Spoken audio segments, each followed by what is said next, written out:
ইরানে এখন শুধু বাইরের শত্রুর ভয় নয়, আতঙ্ক ছড়িয়ে পড়েছে ঘরের ভেতর থেকেও।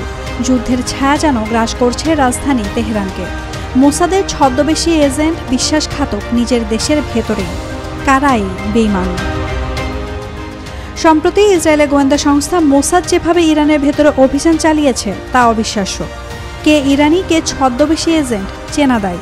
তারপরও চিরুনি অভিযান চালিয়ে ইসরায়েলে হামলার পরদিনই তেহরানে ধরা পড়ে 28 জন সন্দেহভাজন। এদের কেউ সেনা এলাকার ভিডিও করছিল, কেউ আবার অনলাইনে করেছিল সন্দেহজনক পোস্ট।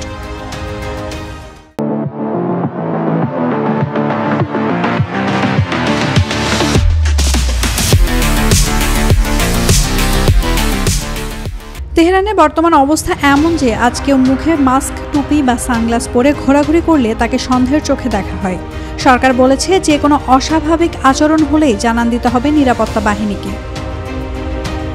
তেহরানের রেই শহরে ধ্বংস করা হয়েছে মোসাদের গোপন ড্রোন ও বোমা তৈরির কারখানা। সেখান থেকে উদ্ধার করা হয় 200 কেজি বিস্ফোরক, 23টি ড্রোন আর আত্মঘাতী যন্ত্রাংশ। ইসরায়েলি গণমাধ্যমে প্রকাশ করা হয়েছে এই পুরো ছায়াযুদ্ধ পরিচালিত হয়েছে অপারেশন রাইজিং লায়ন নামে, যেখানে গোপনে অস্ত্র পাচার করে একযোগে শতাধিক জায়গায় ইসরায়েলি ড্রোন ও বিমান আক্রমণ করেছে।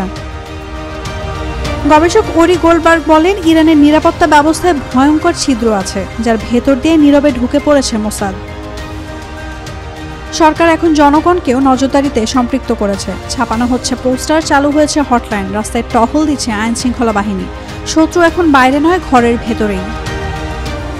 বিশ্লেষকদের মতে ইসরায়েলের লক্ষ্য শুধু প্রতিশোধ নয়, বরং প্রতাপ প্রদর্শন। তেল আবিব চায় বিশ্ব দেখুক ইরানের নিরাপত্তা কোনোদিনই সুরক্ষিত নয়।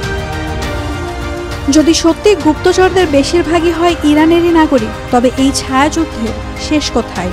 Naomi Nasrin, Daily Sun. For more updates, follow us on Facebook, subscribe our YouTube channel, get the latest update on www.daily-sun.com.